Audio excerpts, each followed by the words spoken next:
নবীজির দুইজন নাতি ইমাম হাসান ও ইমাম হুসাইন হযরতে ফাতেমা রাদিয়াল্লাহু তাআলা আনহার দুইজন সন্তান ইমাম হাসান এবং ইমাম হুসাইন মায়ার নবী রহমাতুল লিল আলামিনকে কেমন মহব্বত করতেন, ভালোবাসতেন, তাদের জীবনের একটি ঘটনার মাধ্যমে জানা যায় রে বাবা। একবার ইমাম হাসান এবং ইমাম হুসাইন রাদিয়াল্লাহু তাআলা আনহু মরুভূমির মধ্যে বসে থেকে তারা গল্প করতেছেন। একজন আরেকজনকে বলতেছেন, আমি নানা মুহাম্মাদকে বেশি মহব্বত করি, ভালোবাসি। ইমাম হাসান বলে, আমি নানাকে বেশি মহব্বত করি, ভালোবাসি। ইমাম হুসাইন বলে, না না, আমি আমার নানাকে বেশি মহব্বত করি, ভালোবাসি, তোমার থেকেও বেশি মহব্বত করি। দুজন মিলিয়া এইবার তারা বলতেছে, ঠিক আছে, কে বেশি মহব্বত করে এইবার আমরা শুনবো আমাদের মায়ের কাছ থেকে। তার আগে এইবার ইমাম হাসান এবং ইমাম হুসাইন রাতের বেলা একদিন ঘুমাইছেন। ফাতেমাও ঘুমাইছেন, হযরতে আলীও ঘুমাইছেন পাশের ঘরে। ইমাম হাসান এবং ইমাম হুসাইন ওই রাতের মধ্যে এমন স্বপ্ন দেখেছেন, এমন ভয়ঙ্কর স্বপ্ন দেখেছেন রে বাবা। পরের দিনে ইমাম হাসান এবং ইমাম হুসাইন মা ফাতেমার কাছে গিয়া বলে, ও মা, রাতের বেলা আমরা দুজন এমন একটি ভয়ঙ্কর স্বপ্ন দেখেছি, যেই স্বপ্নর কথা যদি আপনাকে বলি আপনি ভয় পেয়ে যাবেন। এইবার ফাতেমা বলে, তোমার বাবা কই? তোমাদের বাবাকে আমার কাছে নিয়ে আসো। এইবার হযরতে আলী রাদিয়াল্লাহু তাআলা আনহুকে নিয়ে আসা হলো। হযরতে আলী বললেন, ও আমার দুইটা সন্তান হাসান এবং হুসাইন, রাতের বেলা কি স্বপ্ন দেখেছো বলো, স্বপ্নের কথাটা বলো। ইমাম হাসান এবং ইমাম হুসাইন বলে, ও বাবা, আমরা বলতে পারবো না যতক্ষণ পর্যন্ত আমাদের দুজনকে নানার কাছে যতক্ষণ পর্যন্ত না নিয়ে যাবেন, নানা মুহাম্মাদের কাছে যতক্ষণ পর্যন্ত আমাদেরকে না নিয়ে যাবে, আমরা নানার কাছ ছাড়া আমরা আপনাদের কাছে কখনো স্বপ্নটা বলবো না। এইবার ফাতেমা এবং হযরতে আলী মিলিয়া হাসান এবং হুসাইনকে মায়ার নবী রহমাতুল লিল আলামিনের কাছে নিয়ে গেলেন। মায়ার নবী রহমতের নবীর কাছে যাওয়ার পর এইবার নবী বললেন, ও আমার কলিজার টুকরা দুইজন নাতি, তোমরা কি স্বপ্ন দেখেছো গত রাত্রে একটু আমাকে বলো। ইমাম হাসান এবং ইমাম হুসাইন বলবে। প্রতিমধ্যেই আল্লাহর নবী বলেন, ও আমার প্রাণের নাতিরা, যেই স্বপ্নের কথাটা তোমরা আমাকে বলতে চাও, এই স্বপ্ন আমিও দেখেছি। জিবরাইল আলাইহিস সালাম আমাকে ওই রাত্রে আল্লাহ তাআলা জিবরাইলের মাধ্যমে আমাকে জানা দিয়েছে।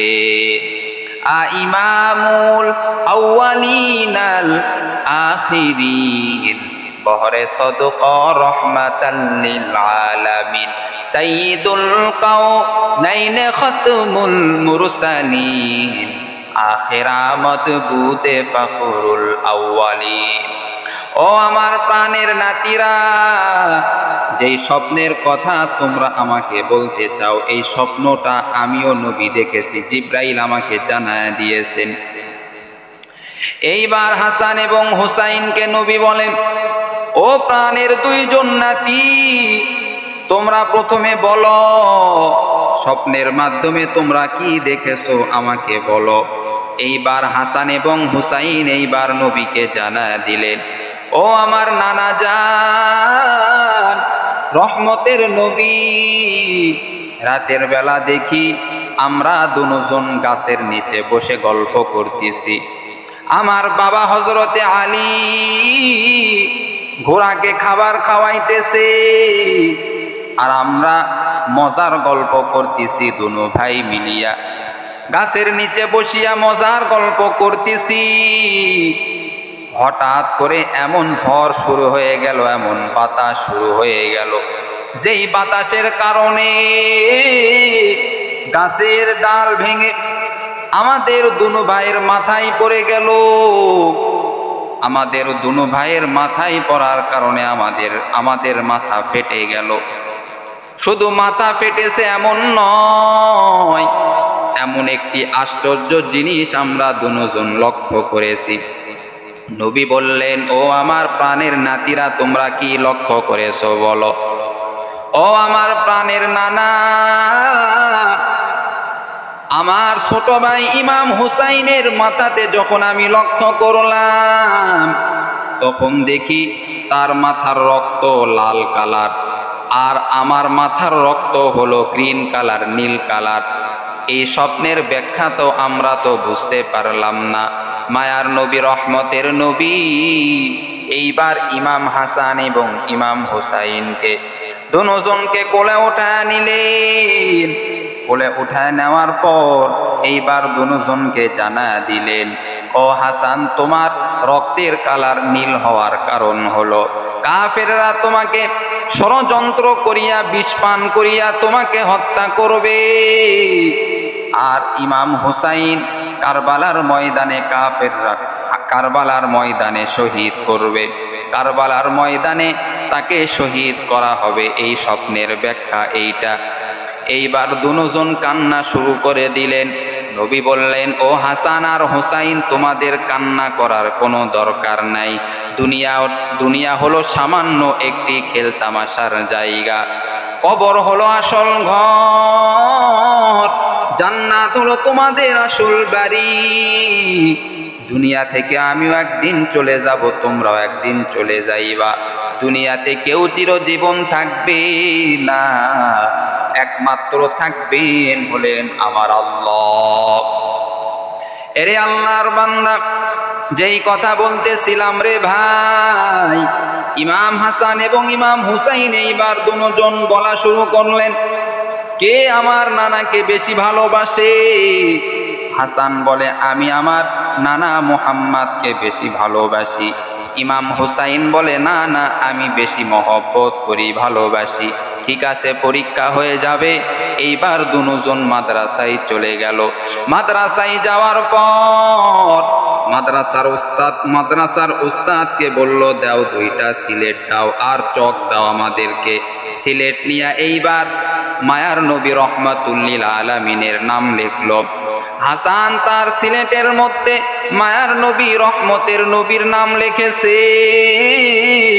এবং ইমাম হুসাইন রাদিয়াল্লাহু তাআলা আনহু তিনিও সিলেটের মধ্যে নাম লিখলো।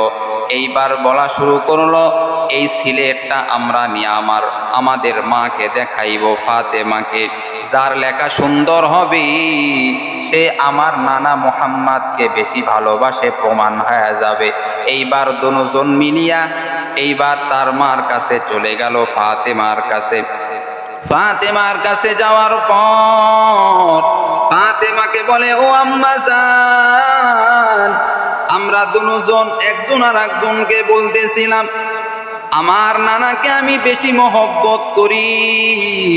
হাসান আমি বলেছিলাম আমার নানাকে আমি বেশি মহব্বত করি। হুসাইন আমি বলেছিলাম আমার নানাকে আমি বেশি মহব্বত করি। এইবার আপনি বলেন মা, দুজনের মধ্যে কে বেশি নানাকে মহব্বত করে ভালোবাসে? আমার নানা মুহাম্মাদুর রাসূলুল্লাহ সাল্লাল্লাহু আলাইহি ওয়াসাল্লামকে কে বেশি মহব্বত করে, কে বেশি ভালোবাসে? এইবার মা ফাতেমা বলেন, ও বাবা, এই বিষয় নিয়ে তোমাদের এত গবেষণা করার দরকার নাই। তোমরা দুজনেই তোমাদের নানাকে বেশি মহব্বত করো, ভালোবাসো। এইবার হুসাইন বলে, না মা, তোমার কথা আমি বিশ্বাস করলাম না, আগে বলো কে বেশি আমার নানাকে মহব্বত করে ভালোবাসে। ফাতেমা তো বড় টেনশনে পড়ে গেল। ফাতেমা বলে, যাও তোমাদের বাবার কাছে যাও, হযরতে আলীর কাছে যাও, হযরতে আলী মনে হয় তোমাদের এই প্রশ্নের উত্তর দিতে পারবে। হযরতে আলীর কাছে যাওয়া হলো। এইবার হযরতে আলীকে বলা হলো, ও বাবা, আপনি বলেন, আমরা দুজন একজন আর একজনকে বলেছি কে বেশি আমার নানাকে মহব্বত করে, নানা মুহাম্মদকে কে বেশি মহব্বত করে, আজকে আপনাকে বলতে হবে। হযরতে আলী বলে, ওরে সন্তানেরা, তোমরা দুজনই নানাকে বেশি মহব্বত করো। এইবার দুজন বলতিছে, না, যে কোনো একজনের নাম বলতে হবে। এরে আল্লাহর বান্দা হযরতে আলী বলেন, এখন তো আমি বিপদে পড়ে গেলাম, কার নাম আমি বলবো? এইবার হযরতে আলী বলে, না না, তোমরা দুজনেই বেশি মহব্বত করো নানাকে। সিলেটটা এবার বের করে দিল, বের করে বলতিছে, ও বাবা, এই সিলেটের নামটা দেখেন, এই সিলেটে হাসানও লিখেছে, হুসাইনও লিখেছে। কার লেখা সুন্দর হয়েছে? নানার নাম দুজনই লিখেছে। কার লেখা সুন্দর হয়েছে একটু বলেন। যার লেখা সুন্দর হবে আপনি যাকে বলবেন সুন্দর হয়েছে, যার লেখা সুন্দর হবে সে বেশি নানা মুহাম্মদকে মহব্বত করে ভালোবাসে।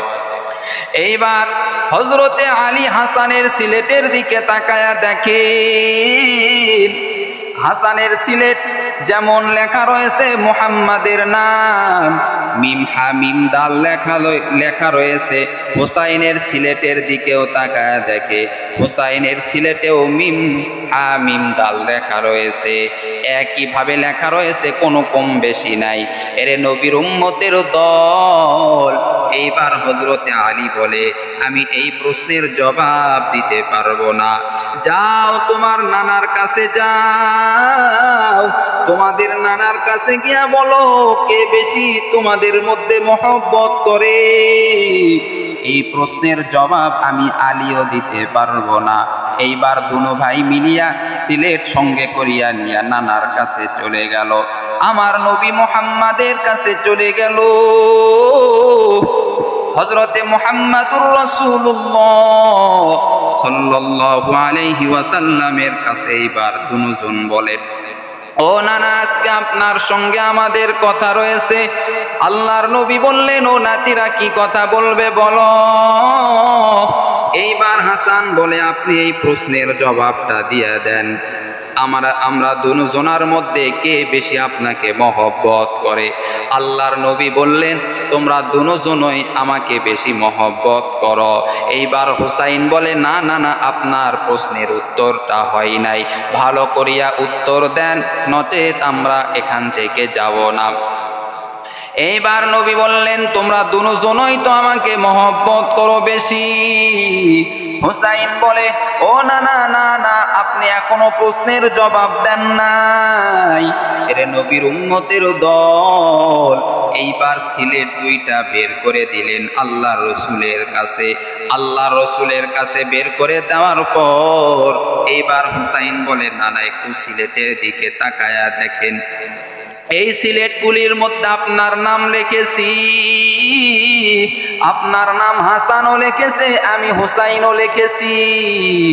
কার লেখাটা সুন্দর হয়েছে আপনি বলেন। যার লেখাটা সুন্দর হবে সে আপনাকে বেশি মহব্বত করে ভালোবাসে। এইবার নবী মুহাম্মাদুর রাসূলুল্লাহ সাল্লাল্লাহু আলাইহি ওয়াসাল্লাম হাসানের সিলেটের দিকে তাকায় দেখেন, সেখানে মিম হা মিম দাল লেখা রয়েছে। হুসাইনের সিলেটের দিকে তাকায় দেখে, সেখানেও মিম হা মিম দাল লেখা রয়েছে, একই সিস্টেমে লেখা।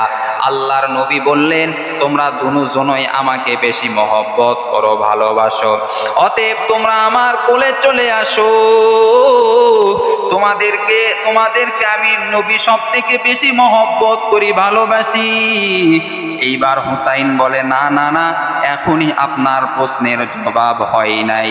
এইবার আল্লাহ রসুল জিব্রাইলকে বলেন, ও জিব্রাইল, তুমি বলো এই দুই নাতির মধ্যে কে বেশি আমাকে মহব্বত করে ভালোবাসে? জিব্রাইল বলে, ইয়া রাসূলুল্লাহ, ইয়া হাবিবাল্লাহ, এই প্রশ্নের জবাব যেহেতু আপনি দিতে পারেন নাই, আমি জিব্রাইলও দিতে পারবো না। আল্লাহর রাসূল বললেন, ও জিব্রাইল, এই দুইটা সিলেট নিয়ে তুমি আল্লাহর দরবারে চলে যাও, এই প্রশ্নের জবাব একমাত্র আমার মালিক আল্লাহ দিতে পারবে, আর আল্লাহ ছাড়া এই প্রশ্নের জবাব কেউ দিতে পারবে না। জিব্রাইল আলাইহিস সালাম সঙ্গে সঙ্গে এই দুইটা সিলেট নিয়ে আল্লাহর দরবারে চলে গেলেন। এরে নবীর আশিক উম্মতের দল, পরবর্তীতে নবীজি সাল্লাল্লাহু আলাইহি ওয়াসাল্লাম যেই স্বপ্নের ব্যাখ্যা করেছিলেন, সেই স্বপ্নটা আল্লাহ তাআলা বাস্তবায়ন করেছেন। ইমাম হাসানকে বিষ পান করানো হয়েছে, আর ইমাম হুসাইনকে কারবালার ময়দানে শহীদ করেছেন। এরে নবীর আশিক উম্মতের দল, নবীর প্রেম ভালোবাসা অন্তরের মধ্যে ঢুকাও, কোরআনের প্রেম ভালোবাসা অন্তরের মধ্যে ঢুকাও। আজকে নবীর প্রেম ভালোবাসা অন্তরে ঢুকানোর কারণে সম্মান কমে নাই রে বাবা, নবীর সুন্নতের পোশাক পরার কারণে সম্মান কমে নাই, নবীর সুন্নতের দাড়ি রাখার কারণে সম্মান কমে নাই, বরং আল্লাহ তাআলা সম্মান দিন দিন বাড়ায় দিতেছেন। নবীর আদর্শ মানার কারণে সম্মান কমে না, আল্লাহর কোরআন পড়ার কারণে সম্মান কখনো কমে না, আল্লাহর কোরআন পড়ার কারণে আল্লাহ সম্মান বাড়ায় দেয়। আল্লাহ তাআলা জানা দেন, এই কোরআন এমন একটা কিতাব, লা রাইবা ফি হুদাল লিল মুত্তাকিন, এই কোরআনের মধ্যে কোনো সন্দেহ পর্যন্ত পাওয়া যাবে না, একমাত্র আল্লাহ পাকের কালাম, এই কালামে জিন্দা কোরআনে হাকিম, মতে উলা ইয়াজালাস্তু কদিম, জামিউল ইলমি ফিল কোরআনে হাকিম, তাকাসরাত ওয়া ফাহামু রিজালি। এরে নবীর আশিক উম্মতের দল, এই কোরআন যারা বেশি বেশি পড়বে, আল্লাহ পাক রব্বুল আলামিন বলেন, ওই বান্দার সংসারের রিজিকের মধ্যে বরকত হয়ে যাবে, ওই বান্দা ইমানের সঙ্গে মৃত্যুবরণ করবে। আল্লাহর এক বান্দা, বুজুর্গ বান্দা, রাস্তা দিয়া চলতেছেন, রাস্তার পাশেই ছিল একটা কবর, একজন যুবকের কবর, গুনাহগার যুবকের কবর, আল্লাহর ওই বান্দা। এইবার নেককার বান্দা রাস্তা দিয়া চলতেছেন, ওই কবরের দিকে লক্ষ্য করিয়া দেখেন কবর থেকে দাও দাও করে আগুন জ্বলতেছে। আল্লাহর ওই বান্দা, বুজুর্গ বান্দা, এইবার ওখানে থেমে গেল। থেমে যাওয়ার পরে এইবার ওই কবরের দিকে লক্ষ্য করে দেখেন, যেই বান্দাকে কবরের মধ্যে রাখা হয়েছিল, ওই বান্দাকে আগুনের মাধ্যমে আযাব দেওয়া হচ্ছে। পাশে অনেকগুলি সাপ, জাহান্নামের আগুন ওই বান্দা সহ্য করতে পারতেছে না। এমন কঠিন মুহূর্ত আল্লাহর এই নেককার বান্দা দেখিয়া এবার আল্লাহর কাছে বলো, দয়ার মালিক, এই গুনাহ নিয়া যদি অন্ধকার কবরে যাই, অন্ধকার কবরের চাপ আমি সহ্য করতে পারবো না রে আল্লাহ, অন্ধকার কবরের আগুন সহ্য সহ্য করার মতো ক্ষমতা আমার নাই। এরে নবীর উম্মতের দল, এইবার আল্লাহর এই ওলি বান্দা এইবার কবরের পাশে দাঁড়াইয়া সূরা ইয়াসিন পাঠ করলেন, এরপরে সূরা ইখলাস পাঠ করলেন, এইভাবে দরুদ শরীফ পাঠ করলেন, আরো কোরআনের কিছু আমলি সূরা পাঠ করলেন। পাঠ করার পরে আল্লাহর কাছে দোয়া করে, ও দয়ার মালিক আল্লাহ, এই বান্দা যদিও দুনিয়ার বুকে কোনো আমল বেশি করে নাই রে আল্লাহ, শুধু গুনাহ নিয়ে অন্ধকার কবরে গেছে, আর ওই অন্ধকার কবরে সাপ বিচ্ছু তুমি উপস্থিত করে দিয়েছো রে মালিক। অন্ধকার কবরের সাপের কামড়ে এই বান্দা সহ্য করতে পারতেছে না রে আল্লাহ। অন্ধকার কবরের বিচ্ছুর কামড় এই বান্দা সহ্য করতে পারতেছে না রে মালিক। ও আল্লাহ, আমি যেখানে কোরআন পড়েছি, সূরা ইয়াসিন পাঠ করেছি, আরো অন্যান্য আমলি সূরা পাঠ করেছি, যার কারণে আল্লাহ তোমার কোরআন যদি সত্য হয়ে থাকে, আল্লাহ তোমার কোরআনের কথা যদি সত্য হয়ে থাকে, তোমার কোরআনের আমল যদি সত্য হয়ে থাকে, দয়া করে রে মাবুদ এই গুনাহগার বান্দার কবরের আযাব তুমি মাফ করে দাও। আল্লাহ তাআলা জানা দেন, ও জিবরাইল যাও, তাড়াতাড়ি যাও, আমার ওই নেককার বান্দা যখন কোরআনের কথা বলেছে, আমি আল্লাহ যেহেতু কোরআনকে মহব্বত করি, ভালোবাসি, যেই বান্দা কোরআন পড়বে ডাইরেক্ট আল্লাহর সঙ্গে কথা হয়ে যাবে। কারণ আল্লাহ তাআলা বলে, ও বান্দা কোরআনের কত দাম, যত কিতাব আমি আল্লাহ এই জমিনের মধ্যে দিয়েছি, সব কিতাবকে যদি এক পালায় দেওয়া হয় আর কোরআনকে যদি এক পালায় দেওয়া হয়, কোরআনের ওজন বেশি হয়ে যাবে। এরে নবীর উম্মতের দল, এই কোরআনটা নাজিল করা হয়েছে আমার মায়ার নবীর উপর। ওরে বান্দা, মায়ার নবী বলেন, ও আমার উম্মতেরা, যারা এই কোরআন পড়বে, যারা এই কোরআন শুনবে, আমি নবী বলে দিলাম, কোরআন শুনলেও নেকি পেয়ে যাবে। কোরআন পড়লে শুধু নেকি হবে এমন নয়, কোরআন যদি শুনো বান্দা, তারপরেও আমার আল্লাহ তোমার আমল নামায় নেকি লিখতেই থাকবে, লিখতেই থাকবে। ওরে বান্দা, রাতের বেলা যখন তুমি ঘুমাও, কানের মধ্যে হেডফোন লাগাইয়া বান্দা তুমি কত নাচ গান দেখো আর গান শোনো, সিনেমা তুমি দেখো। যদি বান্দা কানের মধ্যে হেডফোন লাগায়া যদি কোরআন তেলাওয়াত শুনতা, কত দামি দামি সূরা আল্লাহ তাআলা কোরআনের মধ্যে দিয়েছেন, এই সূরাগুলি যদি তুমি মনটা খুলিয়া যদি একটু শুনতা, আল্লাহ তাআলা বলে, বান্দা কোরআন শুনতে শুনতে যদি তোমার মৃত্যু হয়ে যায়, আমি আল্লাহ বলে দিলাম, ও বান্দা তোমার মৃত্যু হতে দেরি।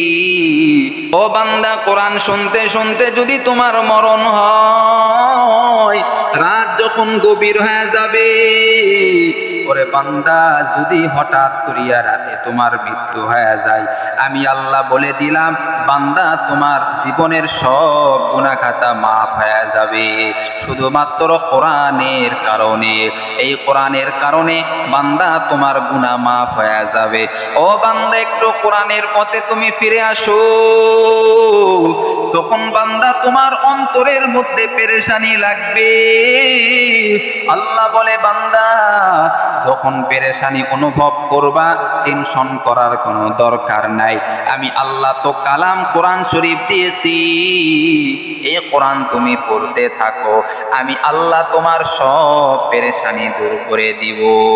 এই কালামে জিন্দা কুরআনে হাকিম, মতে উলা ইয়াজালাস্তু কাদিম, জামিউল ইলমি ফিল কুরআনে হাকিম, তাকাসরাত হুয়া ফাহামুর রিজালি।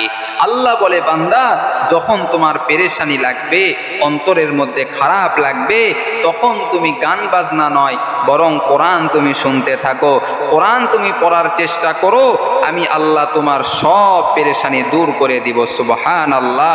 প্রিয় ভাইয়েরা, প্র্যাকটিক্যাল প্রমাণ, যখন অন্তরের মধ্যে খারাপ লাগবে, আপনি একটু কোরআন শোনেন, ইনশাল্লাহ অন্তরের সব পেরেশানি দূর হয়ে যাবে। দুনিয়ার পেরেশানি আপনাকে ধরেছে, আপনি টেনশন করিয়েন না, কোরআন আপনি পড়তে থাকেন, পড়তে পারেন না শুনতে থাকেন, আল্লাহ তাআলা এই শোনার কারণেও আল্লাহ তাআলা আপনাকে মাফ করে দিবে। সুবহানাল্লাহ।